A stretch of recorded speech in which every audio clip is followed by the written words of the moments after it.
Value renewable resources. Value the sun. The sun crosses over every day.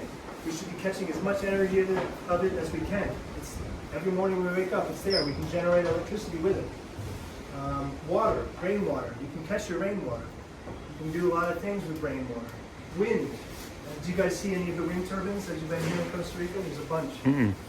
They're spinning for sure right now. Then the next principle is produce no waste. Really difficult. It's really challenging to produce no waste.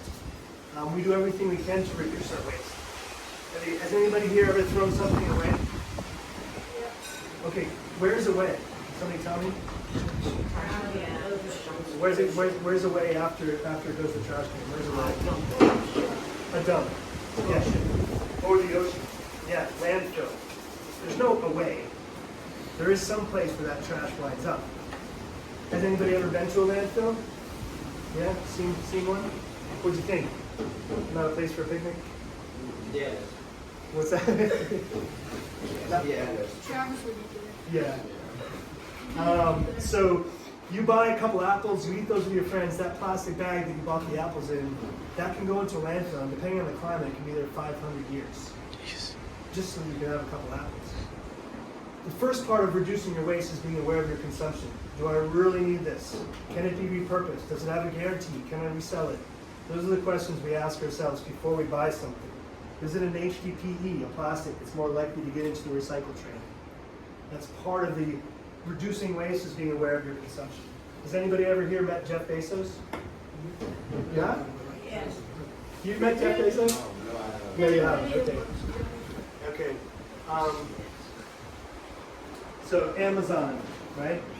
It's very easy. You get something dropped off at your house. That's great. You don't have to go anywhere. But you need to be aware of what's the impact of that consumption. And then design from patterns to details. Have you guys ever heard of biomimicry? Yeah, what's biomimicry? It's like or something like doesn't it do camouflage sometimes? Camouflage can be biomimicry. Yeah, you can look at how an animal might camouflage itself and then design clothes in a similar way. It's yeah. Is it like disguising a tower as a tree? Yeah, well, it's like copying nature in some way, copying biology. So the chemical structure of these tiles that they line spaceships with, so when the spaceships are re-entering the Earth's atmosphere, they don't burn up, is the same chemical composition as seashells.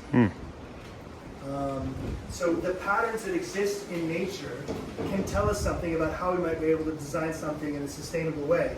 You see this pattern on the banana leaves, this sort of tattered pattern, this fringe pattern. You can see there's some here, right? But then if you look at the banana leaves over there, they're super tattered. If there was no wind going on right now, no wind at all, and I could see that pattern, that would tell me there's more wind going on over there than there is over here. It's obvious, there's buildings here blocking it. But that might influence where I'd plant something else to see that pattern. The pattern of the sun, the pattern of the moon, the pattern of seasons. Integrate rather than segregate. Do you guys know what integration is? Yeah. Including, Adding to, combining, yeah. Putting two things together, yeah. When you have a more integrated design process, if part of it fails, you'll still have other parts that work, right? The more integrated your community is, the more information you'll get from different people that will help you build a better idea about what might be going on. So in our design process, we want to integrate. It makes more resilient when things are integrated. If one part breaks, that's okay. Other parts are working. Number 9, use small and slow solutions. So if you have a problem, find a solution that's small and see if it works before you do a big solution.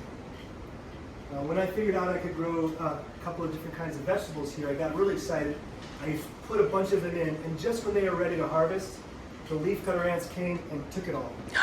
If I'd grown a little bit, I might have been able to modify and see that that's happening and adjust. In robotics terms, would that be like prototyping? Yeah, prototyping, experimenting, getting feedback, researching, seeing how it works for some people. Are all of you guys into robotics? No? A couple guys, yeah. A couple guys, yeah. No, robotics would be first, prototyping, checking it out, seeing if it works. Oh, that doesn't work. Well, that's good to figure it out now before you make 50 of them, right? Yep. And you have more of a chance for observation if you do something slow. You have a greater chance to observe. When you're trying a prototype, you don't just go, oh, it works. Okay, cool. Let's make 50. No, you say, does it work this way? Does it work that way? Will it work tomorrow? Will it work in this situation? All of that is a slow, thoughtful process to make sure you really understand the impact of your design. Use and value diversity. What's diversity? Anybody know what diversity means? Yeah. Saying like many different things, but Yeah. not a lot of the things are the same. Yep. When we introduce a new element here, we think about the kind of diversity that element has. How many different things can that one thing do? We grow a type of grass here that we're going to see in a little bit called vetiver, and it's a perennial grass. We chop it and use it as a mulch to cover our soil, to keep the soil healthier. We also chop it and use it as an additive for our compost. The roots of it have a really strong smell. We use that to make a natural pesticide that then keeps the bugs off of other plants. That one element has diverse functions. So we're always trying to stack functions, see how one thing can do multiple things. And then use the edges and value the marginal. The edge, back when we were in human evolution, when we were indigenous, we often would find food along the edge of the river, the edge of the ocean, the edge of the slope, the edge of primary forest and secondary forest. When you have two different biomes interacting, that's where you have increased diversity, so often there's increased food production.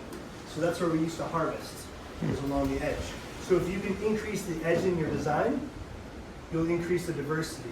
Did anybody see the two ponds when you came in from, up at the entrance? There's a pond next to reception and another one.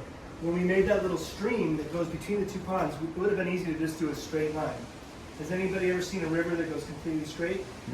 No, rivers do this meandering pattern, right? They turn like that. So we copied that river pattern, and what that does is it increases the edge. There's more space for plants to grow. There's more interaction between the aquatic microbial environment and the terrestrial aquatic environment.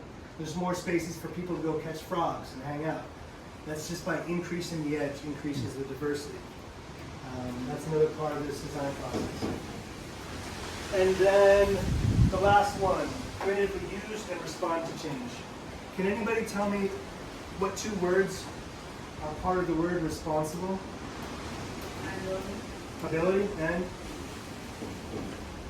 the other word? Respond. Your ability to respond makes you responsible. So what is going to stay 100% the same in your entire life? What? Nothing. Nothing's going to stay exactly the same. There's always going to be change.